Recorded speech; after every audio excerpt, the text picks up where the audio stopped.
Hello friend, आज की video में हम जानने वाले हैं basic of the constitution, Indian constitution. Okay, तो आज हम जानेंगे व्हाट इज द कॉन्स्टिट्यूशन, यानी कॉन्स्टिट्यूशन क्या होता है, making of the Indian constitution, basic चीज है, बेसिक लेवल पे जानेंगे।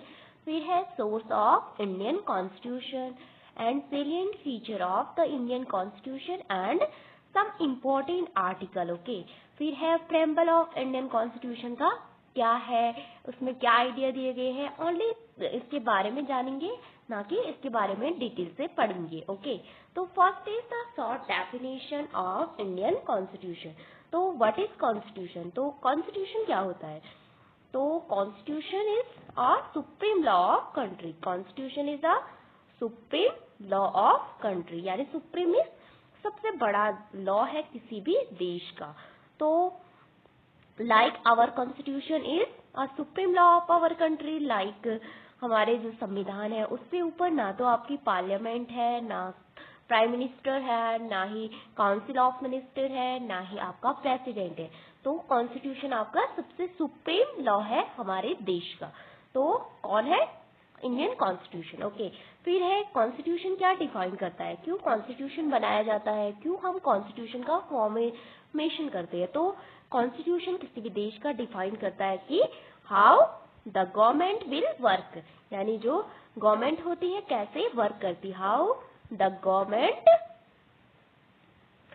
Will work. Next is right and duties are mention in constitution, like right यानी like your fundamental right also mention in constitution. Totally how many fundamental right, 6 fundamental right. तो initially कितने थे, 7। Right to property is abolish of our fundamental right, this is a legal right. Okay, next is our duties, जो भी citizen की duties होती है, how many duties are your constitution is total 11 duty, जो कि emergency के समय जो इंदिरा गांधी सरकार थी उनके द्वारा जोड़ी गई थी कि अधिकार के साथ साथ आपकी ड्यूटीज भी इम्पोर्टेंट है। ओके, फिर है आपकी जो भी power of different organ of government होते हैं, power like power of different organ of government, how many organ are our government, total 3 organ, like your legislature, legislature is law making body of body of our country, like your parliament. Okay, parliament जिसके अंदर आपका क्या आता है, Rajya Sabha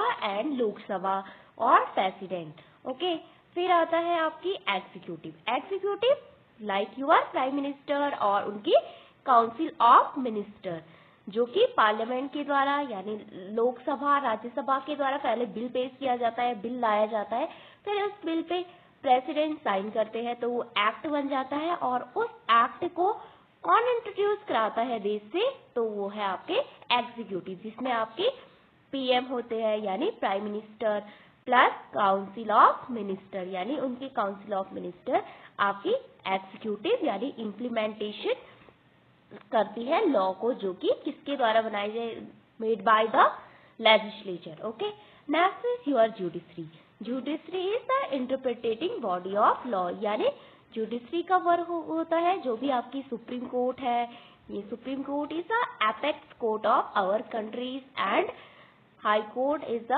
state court, state में सबका अलग अलग हाई कोर्ट होता है लेकिन सबका एक ही सुप्रीम कोर्ट है। Okay, next is subordinate court, subordinate court like your local court and district court, जो भी होते हैं वो आपके क्या करते हैं, जो भी आपके अधिकारों का वॉयलेशन होता है, आपके फंडामेंटल राइट का वॉयलेशन होता है, एंड जो भी गवर्नमेंट कार्यपालिका और व्यवस्थापिका जो भी लॉ बनाती है वो देखती है कि कहीं ये लॉ देश के संविधान का उल्लंघन तो नहीं कर रहा है, तो इस प्रकार से जो जुडिशरी होती है वो लॉ का इंटरप्रिटेशन करती है। ओके, एंड अब हम मूव करते हैं कि some other feature. Okay, making of Indian constitution, यानी भारत का संविधान कैसे बना। तो आफ्टर इंडिपेंडेंस, यानी जैसे ही हम आजाद हुए 1947 में, तो इससे पहले हम जानते हैं कि 1946 में आपका कैबिनेट मिशन भारत आता है, cabinet mission came in India which date what 1946, तो इंडिया का जो कॉन्स्टिट्यूशन असेंबली थी यानी कॉन्स्टिट्यूशन था, वो किसके तहत बना था? आपका कैबिनेट मिशन प्लान के तहत, जो कि 1940 में भारत आता है। तो इसी के तहत आपका कॉन्स्टिट्यूशन असेंबली बनी थी, जिसका उद्देश्य था कि भारत के लिए एक अलग सा संविधान क्रिएट करना। ओके, तो अब हम मूव करते हैं सम बेसिक चीजें पे। ओके, फिर है doctor Bhimrao Ambedkar. Doctor B R Ambedkar was the father of Indian Constitution. B R Ambedkar, okay, who was the father of Indian Constitution? कौन है? तो डॉक्टर भीमराव अंबेडकर। तो कितना टाइम लगा आपके कॉन्स्टिट्यूशन एक्ट से? कितना टाइम लगा कॉन्स्टिट्यूशन बनने में? It took how many time, how much time? तो कितना टाइम लिया इसने? 2 years 11 month and 18 days. How much time? तो इतना टाइम लगा, 2 years 11 month and 18 days का आपकी कॉन्स्टिट्यूशन को बनने में समय लगा। We will move ahead. तो हमने कॉन्स्टिट्यूशन, इट वॉज अडॉप्टेड, और हमने कॉन्स्टिट्यूशन को कब अडॉप्ट किया? तो कब अडॉप्ट किया आपने कॉन्स्टिट्यूशन को? 26 नवंबर 1949 को हमने उसे अडॉप्ट किया। जब हमने कॉन्स्टिट्यूशन को अडॉप्ट किया तो हमारी बहुत सारी चीजें उसी दिन से लागू हो गई थी, क्योंकि इसी दिन हमारा संविधान पूरी तरह से बनकर तैयार हो गया था। तो इस समय कुछ कुछ चीजें लागू हो चुकी थी, जैसे आपकी सिटीजनशिप है, आपका जो भी इलेक्शन से रिलेटेड जो आर्टिकल है, बहुत सारी चीजें इस दिन लागू हो गई थी। तो जब हम कॉन्स्टिट्यूशन केम इनटू फोर्स है, कब फोर्स में आया? अडॉप्ट किया पहले हमने, फिर इसको हम फोर्स में लाए। कब? 26 Jan 1949। Okay, celebrate as a republic day, जिसे हम आजकल रिपब्लिक डे के रूप में सेलिब्रेट करते हैं। और 26 नवंबर को हम कॉन्स्टिट्यूशन डे के रूप में मनाते हैं। कब से? 2015 से। अब आता है some other thing is source of the Indian constitution. तो सोर्स यानी हमने कहाँ कहाँ से अपने कॉन्स्टिट्यूशन में कौन कौन सी चीजें हमने बोरो की है? तो हमने बहुत सारी चीजें विश्व के विभिन्न देशों से ली है।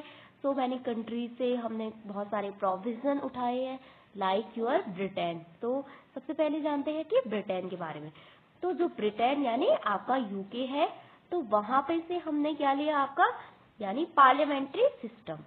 पार्लियामेंट्री सिस्टम में हमारे देश का जो सिस्टम है, संसदीय व्यवस्था है। फिर है rule of law. Rule of law में कि कोई भी व्यक्ति कानून से ऊपर नहीं है, तो कानून की नजर में प्रत्येक व्यक्ति क्या है? समान है। तो फिर आपका आता है नेक्स्ट, हमने यूएस से क्या लिया? अब जानते हैं हम यूएस यानी यूनाइटेड स्टेट ऑफ अमेरिका से हमने क्या लिया? तो fundamental right. How many fundamental right are there?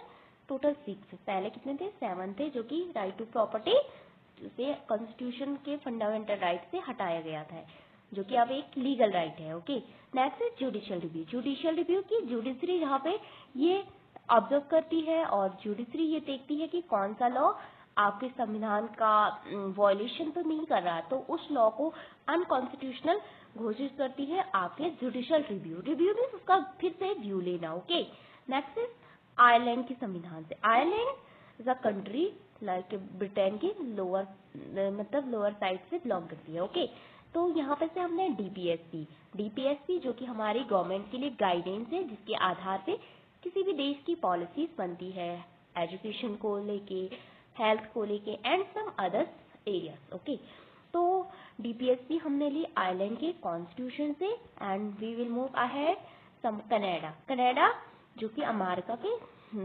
मतलब एवब ऊपर की साइड से है। तो कनाडा से हमने लिया federation with strong centre. Federation with strong centre यानी हमारे देश में फेडरेशन तो है, बट सेंटर क्या है इसमें? स्ट्रॉन्ग है। स्ट्रॉन्ग कौन है? सेंटर, यानी कि जो स्टेट है और जो सेंटर है, उन दोनों में से दोनों को इक्वल पावर नहीं दी गई, बट यूनियन को यहाँ पे मेजर ज्यादा पावर दी गई है और स्टेट को कम पावर दी गई है। तो centre, federation with strong centre, borrow from Canada. Okay, next is Soviet संघ, यानी सोवियत संघ इज कॉल्ड योर USSR। जबकि सोवियत संघ का विभाजन नहीं हुआ था तो वो सोवियत संघ के नाम से जाना जाता था, जिसे आजकल रसिया के नाम से आप जानते हैं। तो यहाँ पे जो रशिया था वो उसमें बहुत सारी कंट्रीज थी, लाइक 15 कंट्रीज थी उसमें, तो सब अलग अलग पार्ट में डिवाइड हो गई। तो यहाँ से हमने अवर फंडामेंटल ड्यूटीज ली, जो कि आपके इमरजेंसी के दौरान आपके कॉन्स्टिट्यूशन में इंदिरा गांधी के द्वारा ऐड की गई थी। Okay, we will move ahead some. तो आप जानते हैं हम salient feature of Indian constitution. Salient feature में सम बहुत सारे फीचर है इंडियन कॉन्स्टिट्यूशन के। तो salient feature of Indian constitution, first feature is called कि वर्ल्ड लार्जेस्ट रिटन कॉन्स्टिट्यूशन, यानी जो इंडिया का कॉन्स्टिट्यूशन है वो क्या है आपका world largest written constitution. Large written जो कि लिखा गया है, जैसे कि ब्रिटेन का संविधान जो कि लिखा नहीं गया है।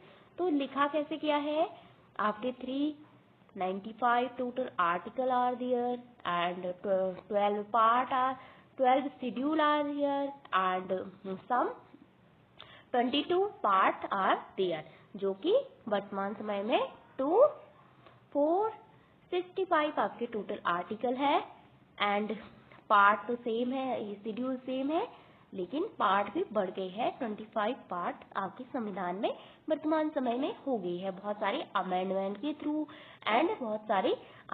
के थ्रू इन सबको अपडेट किया गया है। नेक्स्ट आपके प्रीएम्बल में जो है वो क्या है, वहाँ पे थे सॉवरेन, यानी आप पूरी तरह से इंटरनली और एक्सटर्नली क्या है, किसी भी कंट्रीज के दबाव में, किसी भी कंट्री के प्रेशर में, किसी भी कंट्री के गुलाम नहीं है। फिर है आपका सोशलिस्ट, जो हम फॉलो करते हैं सोशलिस्ट मीन्स यानी कि यहाँ पे जो समाजवाद का आइडिया है। तो फिर है आपका सेक्युलर, यानी धर्मनिरपेक्ष या पंथ निरपेक्ष। और फिर है आपका डेमोक्रेटिक एंड रिपब्लिक। ये सारे आइडियाज आपके प्रीएम्बल में मेंशन है। ओके, प्रीएम्बल में मीन्स फर्स्ट पार्ट, जो फर्स्ट पेज होता है कॉन्स्टिट्यूशन का, हर किताब के जनरली सभी किताबों के आगे से कॉन्स्टिट्यूशन की प्रीएम्बल लिखी होती है। तो अब हम मूव करते हैं, our next feature is parliamentary system, जो कि हमने ब्रिटेन से लिया था, ब्रिटेन से हमने बोरो किया था, we borrowed from Britain. Okay, and some features are there, some federal structure with unitary speed, यानी India is a union of state, यानी यूनियन ऑफ स्टेट मीन्स कि भारत जो है वो आपके 28 राज्यों से बना है और प्लस 8 केंद्र शासित प्रदेश, तो सभी ने मिलकर के एक यूनियन यानी इंडिया को फॉर्म किया है, that is called union of state. यहाँ पे स्टेट मेजर पावरफुल नहीं है, बट यूर सेंटर यानी union is major most powerful. Okay, next is fundamental right is जो कि आपके कॉन्स्टिट्यूशन में मेंशन है, फंडामेंटल राइट, जो कि आर्टिकल 12 to 35 तक कॉन्स्टिट्यूशन है, like you are right to equality, right to freedom, right to education and right to religious and जितने भी राइट है, total 6 fundamental right are there. Okay, next है DPSP, जो कि आपका है, डीपीएसपी मेंशन है ना आपके कॉन्स्टिट्यूशन में। डीपीएसपी में directive principle of state policy, जो कि गवर्नमेंट के लिए गाइडलाइंस होती है, जिसके थ्रू गवर्नमेंट देश के लिए लॉ बनाती है। लाइक गवर्नमेंट को एजुकेशन पे लॉ बनाना है, तो जो डीपीएसपी वो कहती है कि जनता का वेलफेयर करना है, उनको जो भी सोशल इकोनॉमिक सोशल डेमोक्रेसी है उसे मेंटेन करना है। तो इस तरह से जो गाइडलाइन है वो हमारे डीपीएसपी में मेंशन है। Okay, next is fundamental duties, जो फंडामेंटल आपकी फंडामेंटल ड्यूटीज है वो 42 कॉन्स्टिट्यूशन द्वारा जोड़ी गई थी, जिसे कहते हैं आप मिनी कॉन्स्टिट्यूशन, जो कि 1976 यानी इमरजेंसी के बाद हुआ था। इमरजेंसी के दौरान प्रधानमंत्री इंदिरा गांधी जी के द्वारा किया गया था। फिर है आपका इंडिपेंडेंट जुडिशरी, हमारे देश की जो जुडिशरी है वो क्या है, इंडिपेंडेंट है, वो ना तो गवर्नमेंट यानी कार्यपालिका के थ्रू चलती है, ना ही किसी लेजिस्लेचर, तो वो पूरी तरह से इंडिपेंडेंट है, यानी वो लेजिस्लेचर एग्जीक्यूटिव से इंडिपेंडेंट है। Okay, next is adult franchise में यूनिवर्सल एडल्ट फ्रेंचाइज में कि एवरी सिटीजन अबव 18 ईयर, जो भी 18 साल से ज्यादा की उम्र का सिटीजन है, जो वो उन्हें क्या है, right to vote, right to choose your representative यानी कैंडिडेट चुनने का अधिकार है, चुनाव में वोट देने का अधिकार है। फिर आता है सेक्युलरिज्म, यानी हमारे देश का सबसे मेजर जो कि है वो है सेक्युलरिज्म, यानी सभी धर्म राज्य की नजर में समान है, equal respect for all religion, कि कोई भी धर्म छोटा या बड़ा नहीं है, तो सभी धर्म इक्वल है। राइट टू सेक्युलरिज्म मीन्स धर्मनिरपेक्षता। तो ये कुछ साइलेंट फीचर थे आपके कॉन्स्टिट्यूशन के, तो हम बाद में इसको डिटेल में पढ़ेंगे मौलिक अधिकार में। अब आता है आपका कि some important article. Important article means like 14 to 18 तक है आपका राइट टू इक्वालिटी। फिर है आपका 19 to 22 right to freedom, is 21 right to life and personal liberty, and some others like your 32 है आपका रेमेडीज, जो भी आपकी right to constitution remedies, this is the heart and soul of our constitution. Who said doctor Bhimrao Ambedkar ने कहा था कि ये आपके राइट एंड सोल है हमारी कॉन्स्टिट्यूशन। यहाँ पे 5 प्रकार की रिटेन होती है, जबकि आपकी फंडामेंटल राइट का वायलेशन होता है। फिर है मेजर आर्टिकल इम्पोर्टेंट 368, जिसके थ्रू आप कॉन्स्टिट्यूशन में क्या कर सकते हैं, अमेंड कर सकते हैं। Okay, next is we will move ahead some others topic. तो ये है आपके प्रियम्बल। जो प्रियम्बल है यानी जो फर्स्ट पार्ट है कॉन्स्टिट्यूशन का, जो प्रीफेस है, तो वहाँ पे this is the preamble means introduction, किसी भी चीज़ का इंट्रोडक्शन ऑफ द कॉन्स्टिट्यूशन। तो वहाँ पे sovereign, socialist, secular, democratic, republic है, थ्री मतलब बहुत सारी वहाँ पे इक्वालिटी दी गई है, justice, liberty, equality, fraternity, all are mention in your preamble. Okay, we will move ahead some basic. So Indian Constitution is the foundation of Indian democracy, guaranteeing your right, duties and justice for every citizen. Thank you for watching this video.